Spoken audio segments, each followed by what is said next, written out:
Hi! Welcome! I'm Gibby Kane, otherwise known as Mother of Monsters, and if this is your first time, great. If you're back after watching many others, even better.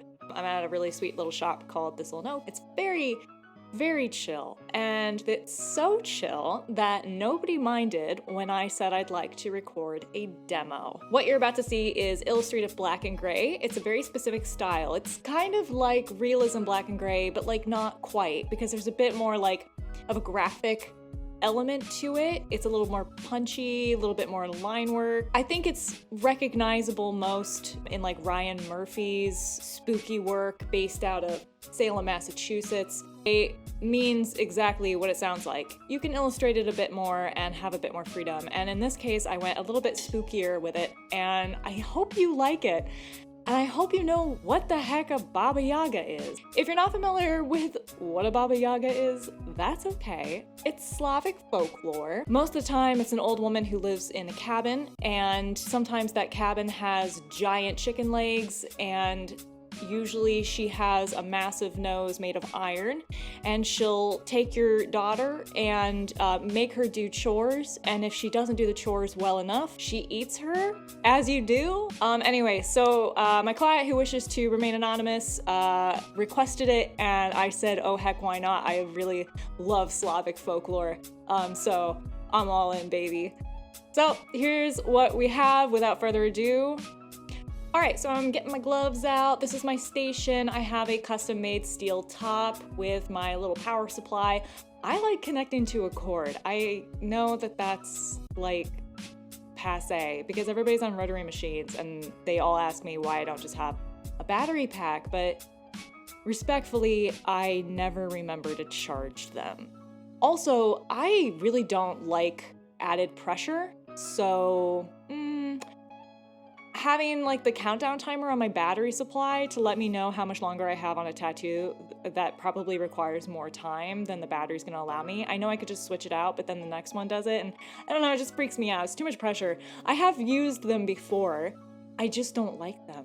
Plus, I think the power supply provides more of a punch, but that's probably just me. I get out all my baggies. I'm gonna use these to wrap everything. Everything gets wrapped, no matter what you're doing. I use little sandwich bags.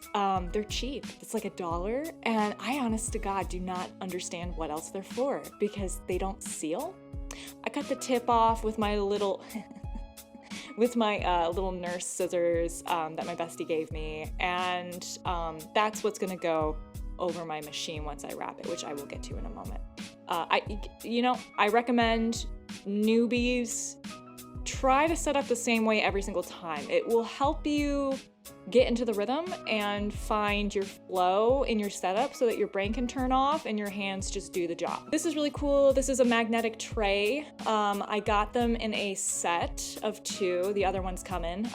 So what it does is it's magnetic on the bottom and it sits on top and it holds my lovely little dental bib thing in place, so when I'm messing around while I'm working, I don't have to worry about that sliding around. And then it also holds my cartridges, and the other one holds my machine. I love them. I'm very excited about figuring that out. It was a complete accident, and I just one day was like, oh, I should totally use these. Let's see, what else am I wrapping up? Here come my bottles. I have my bottles labeled, you just can't see them, but you can see my cool stickers that I got from an artist called Patrick Kane. Okay, so I'm just using a twist tie and wrapping them up. I use, for these, I use like the giant bags that you can get at the grocery store that don't have like the Ziploc top to them. They have like the bagels on the front. Again, I mean, it's incredible what you can get at the grocery store. It works great. It's easier than press and seal. I use press and seal on like the majority of my stuff, but it gets like kind of wasteful and I go through it so fast. I need other options in my supply kit, and these are very cheap. You can do a lot with very inexpensive things. You just get a little creative about it. You can see my paper towels in the back, my apron in the back. I'm wrapping up my power supply so I can touch it and use it as much as I need to while I'm working, and it's safe in the splash zone. Oh, you can see my press and seal in that drawer. Oh, I use little tiny hair tie rubber bands, which you'll see once I wrap my power supply cord. I use a little rubber band to kind of tie off the end so that when I plug it in, I don't have to worry about like sliding up as I work. Wrestling with my cord. I got a new cord and I'm not very like happy with it. It stays plugged in really well, better than my old one, but it's hard to wrestle into its little cord cover. It's a real Goldilocks situation. And there I go, tying it off screen because I forgot where my field of vision was. This is how I set up. I was told once by a viewer that this would be helpful, so hopefully more than just one person finds this useful. If you're an artist and you've been doing this for a minute, maybe you've figured out something different that you can apply to your routine. I'm getting out my press and seal. I'm gonna wrap my machine very soon, the moment we've all been waiting for. I guess not everybody uses press and seal to wrap their machine, which is crazy to me because it's like so easy. You're gonna love this. Okay, there I go. I'm putting on my first piece. Make sure it's really on there, every little nook and cranny. That's a Valhalla machine, by the way. I love it. You don't have to oil it. It's got an adjustable stroke on the fly. I usually keep it at about like 4.5 because I do black and gray, but maybe 3.6 on a fancy day. But then I put my second piece on, and that's a huge rubber grip, by the way. The reason why that looks so big. They're great. It gives it kind of a bit of weight, which I need because I have a very light touch. And then I'm gonna wrap it all the way around with a couple pieces. So everything is like so sealed up, nobody's getting in there. Note that I'm still in gloves. I haven't touched anything else. I'm only handling everything that's been decontaminated within my station. So everything is very hygienic. I'm not touching my face. I'm not messing around with my hair. I'm not picking up other things. And then I'm applying my grip, my adhesive bandage. I give it like probably a good 5 layers minimum. After, and I think you kind of missed it, but I pop my plastic, yes, very good. I put my plastic sandwich bag over it that's got the hole cut out, and then you can see, and I just stick my tiny little itty bitty finger in there and I just kind of pop it open and then I can fit my cartridge. I knew somebody who used to use like a tiny X-Acto blade to kind of cut it open, and I mean, I think that causes microabrasions, which is just an opportunity for bacteria to gather, so I would not advise doing that. You could also just use your cartridge, the edge of your cartridge with the needle tucked in, which it will be in its natural state. Just use the plastic tip of it. I don't think there's anything that causes like damage to that or the cartridge, so you could do that. All right, the hard part's over. The tedious bit.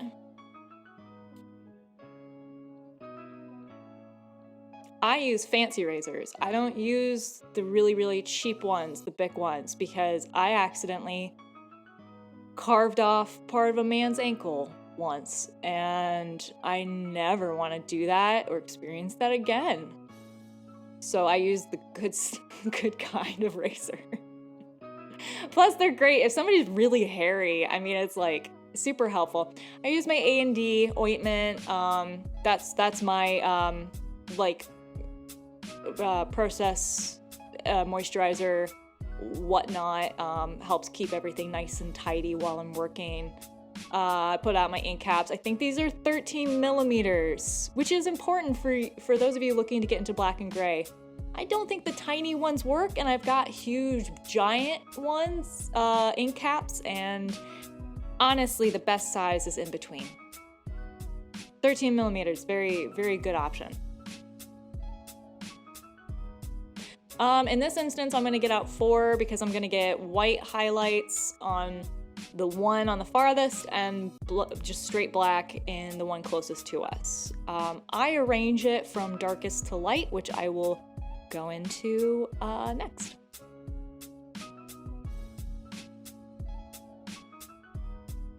Oh, and don't forget your rinse cups. I usually do. This time I remembered though. Yeah. Oh, and then I make a fat stack of paper towels. That's up to you. You don't have to do that. My paper towels are kind of far away, and I don't like being interrupted when I'm in flow state, so I make a little pile. And then I have a fan that blows on me, so I'll kind of like spray a little soap down on the pile just to keep the fan from like moving my paper towels while I'm working. All right, I use my dynamic black ink, and I pour basically 75% of the first cap pure black. Everybody's got a different style. If there's a better way for you to remember your wash system, please feel free to go right ahead. This is just what I do. I start from darkest and work my way up to lightest. So I'll do about 20 drops in the first, 15 in the next, 10 in the second to last, and then 5 or 3, depending on how light I want my lightest, in that final cap. And then that far right is gonna get white in it as well. And then I fill it up rest of the way with my distilled water. There's my dynamic triple white. Everybody's got a preference for their white. I just happen to use dynamic. I really like dynamic. It's got a thinner viscosity, so I feel like it's easier to blend with. Everybody has their own opinion. Artists I know also use allegory. I'm kind of like, I'm very stuck in my ways. Once I find what I like, I just stay true to it. Because I mean, it's not like it's not permanent going on somebody's body for the rest of their life. Like, I like to feel very confident in my choices, you know? I'm using Stencil Stuff. It is literally called Stencil Stuff. If you were asking, there's your answer. I slather that stuff on. Before I've done that, I've obviously prepped my client's skin. I've shaved them. I've used alcohol. I've used witch hazel. I've used soap. It's up to you with what you want to use. No, I was trained in my apprenticeship to use Dettol. Dettol is very difficult to get a hold of. It's like a natural cleaning agent. It contains pine. It smells like pine salt. It smells really good, but it's difficult to get a hold of, and also it can trigger eczema in certain clients. So I don't really use that anymore. What I prefer to use is called chlorhexidine, and I don't use the wipes. I use the soap version, the pump bottle version, because it's a little easier to maintain and friendlier on the budget. And I'll just wipe them down with that. Use a little bit of antibacterial soap in distilled water, which is what's in my soap bottle. And then I use isopropyl alcohol, 91%. And then that's after I've shaved them. So good wipe of alcohol at the end. And then I can start using my lovely Stencil Stuff. And when I'm putting that on there, I like to really slather it on, but not too much, because you want it to have like a stickiness to it, which is why I'm like really going to town and absolutely just like wiping forever and ever and ever. All right, and once it's getting that gumminess, that stickiness, I know it's perfect and ready for the stencil, and I'm going to go ahead and pop it on there. I'm really particular about how my stencils lay, so taking my time. And then you'll see me also pull out a little trick where big pieces that wrap, especially on arms and legs, sometimes I like to take a paper towel and I like to just kind of like wrap the whole thing with it, and that helps cover all my edges without shifting my stencil in the process. I take a little Stencil Stuff and I'll put it on the outside hand area, so if I need a little extra blurb of it in dry spots, I can kind of like put it on over top of the stencil and it'll soak through, and then it'll adhere better to the skin. It just kind of depends. Sometimes I get it, sometimes I don't. Stencils and forearms and I. This is a challenging relationship. Hey, all right. Okay, and in this instance, we ended up getting it perfect on the first go. I love how I'm always grabbing my clients like, no, don't run away just yet. I need to see this. Let me check it first. Because once that stencil is on there and dry, it's a mother to get off. I mean, you can alternate between alcohol and soap to get the dang thing lifted, but it's a lot easier if you can just catch those mistakes within the first minute of it being on there. A lot easier to get it off. Although I will say, I do enjoy like having it on there, and if it's not quite right, removing it just enough where I can still see some of the stencil. I find that to be helpful, because sometimes you can use that as a guide for the next time you place it. And there we have it. There's my stencil. I love when people are like, I don't understand how any of this works. And I'm like, don't you worry. It'll all make sense to me. And that's all that matters. Okay, we're getting rolling. Here we go. I'm gonna go like super high speed with this because it's all, I think, like pretty boring if we were to watch it like real time. But I will tell you, my process is building up layers very slowly. I'm more tedious when I work, especially with black and gray, especially on people who I know have the skin who can handle it. If I work on a client with older skin that's more crepey, which is just to imply that they have less collagen, and that's okay, that's normal, that's life. It's really a point of I know I can do it, so I will, and work my way up slowly. If I don't have that option because of whatever reason, I'll come in with more of a plan. In this instance, I knew I had all day, and I knew her pain tolerance was good. I knew her skin was good. So I was a little bit more particular about how I built in those layers, at least on the offset. Once I get cracking, I have a really good plan in mind. I'd also never worked on this client before. So sometimes there's a little bit of a learning curve with new time clients. And sometimes they ask me, hey, what's an estimate for the amount of time and money this is going to cost? And I tell them, I don't know. I've never worked on you before. We're going to find out together. I'm using a curved mag, a 7-13? No, it's a 13. I'm using a 15 curved mag here. I like to turn it on its side. I think you can get a nice straight line with it if you do. The bigger the mag, the sharper the edge, and therefore the better the line and tight corners it produces.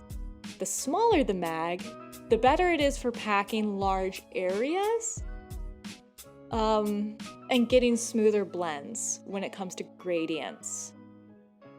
In my opinion, somebody could outright just argue with me that that's not true, and they would probably be right in their own experience. It's all so subjective. There's so many tools that you can use to do the same thing and so many different techniques. It's like, it's up to you.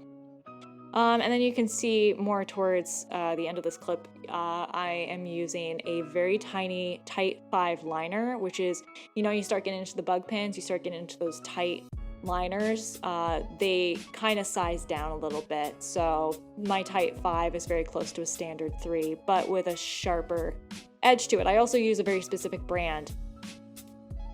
And I almost don't want to tell you what that brand is because sometimes it's hard to get that brand's cartridges, and I love them so much. They're better than, like T-Tech is good, but I don't like them as much as I like this brand. All right, I'll tell you, but if they start selling out, I'm gonna be super upset. I use Zombie cartridges. I love them. I hope they see this and they sponsor me. It would be like a dream come true. All right, so I'm pulling out the T-Tech. This is a round shader 7. I love the round shaders. You can use them like you would a pencil. And as a pencil artist, that is exactly what I like about them. I feel like I can pack blacks with them better. I have more control. Big fan. Hard to find something I don't like about them, honestly. And I'm dabbing I'm dabbing everything. It seems like I'm throwing punches, but really it's easier than wiping. There will come a point where I start getting a little tired and things are getting messier and I need to like really start wiping with my soap, but I try to avoid the soap as much as possible. The reason for that is it's just going to irritate the skin. It's just going to make everything even redder. And when you're working with values and washes, you are going to start seeing those look darker than they really are because of how red it's getting underneath. The best thing you can do is you can mix 2 rinse cups. The one is just distilled water. The second one is witch hazel, like a quarter filled, and the rest of it is distilled water. And I just dip my gloved hand in it, and I just scoop out a little water, and I just put it on top of the tattoo. And it soothes the skin, it takes down some of that redness. The client really likes it because it always feels really good in those moments, and it helps keep your stencil in place. But the best thing you can do is remember, dab, don't wipe. That's kind of a hard thing to get used to as an artist, but muscle memory, you'll get there. Newbies will get there. And in case I wasn't clear about it, what's on the outside of my gloved hand is A&D ointment, and I'm just putting a blob of it on there, and in between when I need to refill, instead of reaching all the way over to my station, I'm just using a little bit, putting it on the tattoo, and then working. It just makes it easier. New artists though should be careful, because you might stab yourself, so don't do that. All right, solid black packing, which my video cuts out, so we're gonna come back to that. I will show you a technique, don't worry. Okay, so there's a whole bunch of nonsense that happened in between this clip and the last clip, mostly like my phone died. So never you mind how like fuzzy the image is. It's because there's a bunch of plastic wrap on the other side of my phone to protect it from the splash zone. But I managed to get it all back working, and I didn't do too much of the face. I just did that cabin and all that texture. It's like not that exciting. It's really more of like the same information, to be honest with you. But I'm building up my layers, and I'm starting with my blackest blacks, and then I'm kind of going from there. Everybody works a little differently.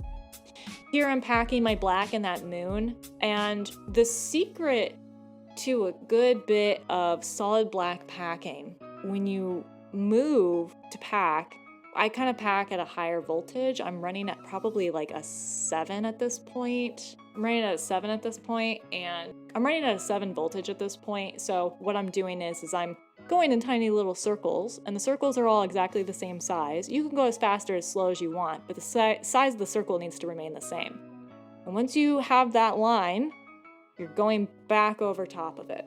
And I learned that during this tattoo from my lovely client, who's also an artist, so pretty cool, right?